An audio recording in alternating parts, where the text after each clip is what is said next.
आज का टॉपिक है losing steam on faltering economic recovery.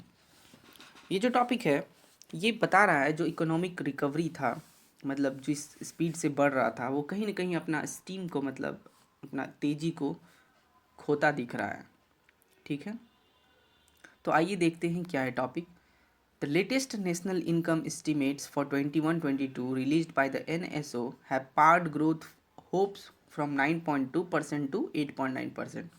जो अभी का लेटेस्ट डेटा आया हुआ है नेशनल इनकम का, जो कि NSO के द्वारा रिलीज़ किया जाता है, यहाँ पे क्या हुआ है, NSO के द्वारा क्या क्या है, ग्रोथ को कट कर दिया गया है। पहले 9.2% रखा गया था, तो अब 8.9% कर दिया गया है।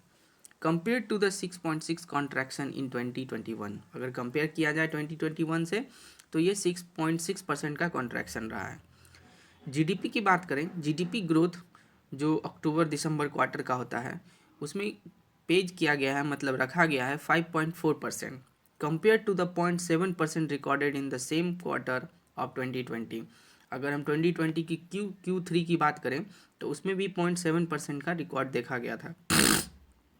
When the economy returned to the growth zone after 2 quarter of sharp contraction, और ये कब कब हुआ ऐसा, जब इकोनॉमी अपने ग्रोथ जोन में आ गया पिछले 2 क्वार्टर के शार्प कॉन्ट्रैक्शन के बाद। The headline Q3 growth number was expected to moderate from 20.3% and 8.5% recorded in the first two, but not as it has। और जो हेडलाइन रहा, जो प्रोजेक्शन था हमारा Q3 का ग्रोथ का, वो 20.3% और 8.5% था पहले दूसरे के लिए। ठीक है, लेकिन ऐसा कुछ हुआ नहीं। ग्रॉस वैल्यू एडेड की बात करें, GVA projected to rise 8.3% for the full year, और GVA जो है इसका प्रोजेक्शन रखा गया है पूरे साल के लिए 8.3% compare to the 4.8% contraction in 2021। और अगर कंपेयर किया जाए 2021 से तो 4.8% का कॉन्ट्रैक्शन रहा। Recorded only 4.7% growth in Q3, लेकिन रिकॉर्ड कितना किया गया, 4.7% Q3 में। The overall trajectory is that disheartening, जो ओवरऑल हमारा प्रोजेक्शन था वो थोड़ा दुख वाली बात है, मतलब उतना हम लोग अचीव नहीं कर पाए। विथ लिटिल कम्फर्ट थोड़ा बहुत राहत मिला, to glean even when the numbers are splice, और इस चीज़ को सुधारने के लिए हम लोग क्या किए, मतलब जो नंबर्स है उसमें भी थोड़ा इधर उधर किए, फिर भी थोड़ा बहुत कंफर्ट मिला है। Construction sector GVA actually contracted 2.8% इन Q3। अगर कंस्ट्रक्शन सेक्टर की ग्रॉस वैल्यू एडेड देखें तो उसमें 2.8% का कॉन्ट्रैक्ट हुआ था Q3 में। When infrastructure spending push was expected to be reviewing its fortune. ऐसा कब हुआ, जब इंफ्रास्ट्रक्चर स्पेंडिंग में ज़्यादा फोकस किया गया था, तब मेरा 2.8% का कॉन्ट्रैक्शन हुआ था। Manufacturing recorded a mere 0.2% increase in quarter that include India's annual festive boom. और मैन्युफैक्चर सेक्टर की अगर की बात करें तो उसमें 0.2% के इंक्रीज हुआ था। ऐसा इसलिए हुआ था क्योंकि एनुअल फेस्टिव सीजन चल रहा था, possibly indicating that smaller firms remain hobbled. और इसमें देखा गया जो भी स्मॉलर छोटे छोटे कंपनी सब हैं वो अभी भी, मतलब कह सकते हैं ऑकवर्ड सिचुएशन में है। The largely contact intensive segment of the trade, hospitality, transport, communication and service related to broadcasting also continue to languish well below pre-pandemic level। और अगर हम कॉन्टैक्ट इंटेंसिव सेगमेंट की बात करें, जो भी है हॉस्पिटलिटी, ट्रेड, कम्युनिकेशन, ये अभी भी प्री पैंडमिक लेवल से बहुत कम है। ठीक है, नीचे है। The sectors critical for jobs are still in trouble is also reflected in private consumption staying below pre-pandemic level। जो क्रिटिकल सेक्टर हैं जिसमें कि जॉब का ज़्यादा डिमांड होता है, वो सेक्टर भी, उसमें जो प्राइवेट कंजम्पशन हो रहा है अभी भी बिलो है प्री पेंडेमिक लेवल से। The resurgence of retail inflation past 6% इन जनवरी, और ये जो इन्फ्लेशन हमारा जनवरी मंथ में अपना जो लेवल ब्रीच किया था 6% का, with the overhang of a sharp retail fuel price spike after the assembly polls. और जो हमारा मानना है जो रिटेल फ्यूल प्राइस है वो बढ़ जाएगा कब, असेंबली पोल के बाद। कुड क्रिपल कंजम्पशन फर्दर, और ये क्या करेगा, कंजम्पशन को और ख़राब कर देगा। Core sectors output growth in January, core sector का बात करें आउटपुट ग्रोथ की, and persistent manufacturing job losses in February suggested these pieces of the recovery puzzle will not be fixed in a hurry। और जो core sector का output growth है और जो कंटिन्यू जॉब लॉसेस हो रहा है ये पीएमआई के डेटा के अनुसार, तो ये दर्शाता है कि अभी भी जो हमारा इकोनॉमी है ना वो इतना जल्दी फिक्स नहीं होने वाला है। It also means that 4.8% growth assumption for quarter four, और ये भी प्रोजेक्ट किया गया है जो क्वार्टर फोर में जो ग्रोथ का होगा वो 4.8% होगा, built into the 8.9% growth calculation for the year.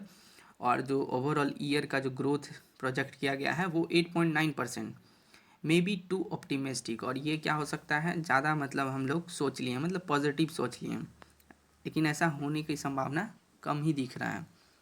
This portents are far from comforting. Portent का मतलब होता है जो वार्निंग साइन सब कुछ होता है, और ये जो साइन दिखा रहा है ना ये कंफर्ट जोन से अभी बहुत दूर है जो भी साइन देखने को मिल रहा है। Even in a business as usual scenario for economy that had recorded several quarters of moderating growth before the कोविड-19 pandemic tipped it over. Okay, जो भी हमारा साइंस दिख रहा था कंफर्ट के लिए इकोनॉमी को लेकर के, जो भी सिनेरियोज आ रहा था कोविड-19 पैंडमिक के बाद, उसमें थोड़ा बहुत ग्रोथ देखने को मिल रहा था। इंडिया में have kept coped better with Omicron variant, और इंडिया क्या किया था, ओमाइक्रॉन वेरिएंट से अच्छे से डील किया था। But external risk factors have Ryzen dramatically, और जो साथ में जो दूसरा फैक्टर सब है वो बहुत तेज़ी से बढ़ा। Larger central banks move to tighten liquidity faster than expected. जो बड़े सेंट्रल बैंक्स हैं वो क्या किए थे, लिक्विडिटी पे कंट्रोल करने के लिए टाइट कर दिए थे, मतलब रोक दिए थे। ये बहुत तेज़ी से बढ़ा इस चीज़ में। In the faces of soaring inflation driven by runaway oil prices, और जो इन्फ्लेशन बढ़ रहा है इतना तेज़ी से, रीज़न दिया गया है क्यों, क्योंकि जो ऑयल प्राइसेस है वो बढ़ रहा है तेज़ी से, इसलिए इन्फ्लेशन भी बढ़ रहा है। हैव रॉयल्ड फाइनेंशियल मार्केट, मतलब पूरे फाइनेंशियल मार्केट को मतलब थोड़ा सा डिस्टर्ब कर दिया जो भी ऑयल प्राइसेस बढ़ रहा है continue. The uncharted implication arising from the Ukraine crisis only add to the challenge. जो हम लोग मैप नहीं किए थे, मतलब जो सब सिनेरियो हम लोग सोचे नहीं थे वो सब इम्प्लीकेशन हो रहा है क्योंकि यूक्रेन क्राइसिस चल रहा है, ये और भी थोड़ा दिक्कत देगा इकोनॉमी रिकवरी में। Apart from gearing up to preempt imported inflation spikes, अगर हम अपने आप को थोड़ा सा गियर अप करें किस चीज़ को लेकर के, इन्फ्लेशन जो बढ़ रहा है उस पर कंट्रोल करने के लिए, the government need to extend greater policy support. Government को क्या करना पड़ेगा, अपना जो भी पॉलिसी सपोर्ट है उसमें थोड़ा ज़्यादा फोकस करना पड़ेगा। Preferably going beyond credit guarantee offers, और इनको क्या करना पड़ेगा, जो भी क्रेडिट गारंटी ऑफर्स है उससे ऊपर ज़्यादा जाना पड़ेगा, मतलब उससे और आगे जाना पड़ेगा। To sectors steel in the doldrum, और जो कुछ सेक्टर्स हैं जो अभी भी डोलड्रम सिचुएशन में, मतलब स्टैग्नेंट है, मतलब रुके हुए हैं। It also need to exert greater energy to ensure its grand infrastructure spending plans get off ground faster to have salutary effect on the economy। और जो सब हम मतलब यहाँ पे गवर्नमेंट को ये बोला जा रहा है कि ज़्यादा फोकस करना है किस चीज़ पे, इंफ्रास्ट्रक्चर स्पेंडिंग पे, वो भी जल्द से जल्द ग्राउंड पे लाना पड़ेगा जिससे कि इकोनॉमी में थोड़ा सुधार आए। तो मल्टी लेयर अनसर्टेनिटीज़ अहेड, जो भी आगे आने वाला जो भी अनसर्टेनिटीज़ है बहुत तरह का, necessities that policy maker cut no slack either in action और रिएक्शन।